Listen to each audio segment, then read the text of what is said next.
Welcome viewer, I am Murugan S. This video tutorial describes how to remove or delete administrator password in Windows 10. Type CMD in Windows search bar. Right-click, Run as administrator.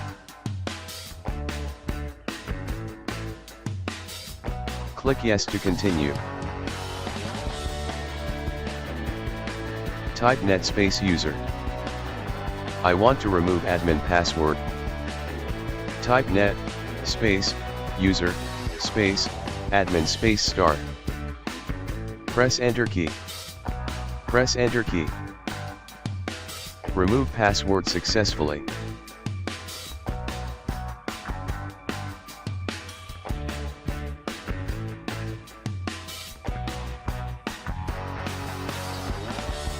Thanks for watching.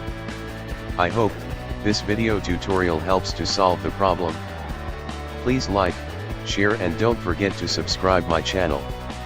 See you next video.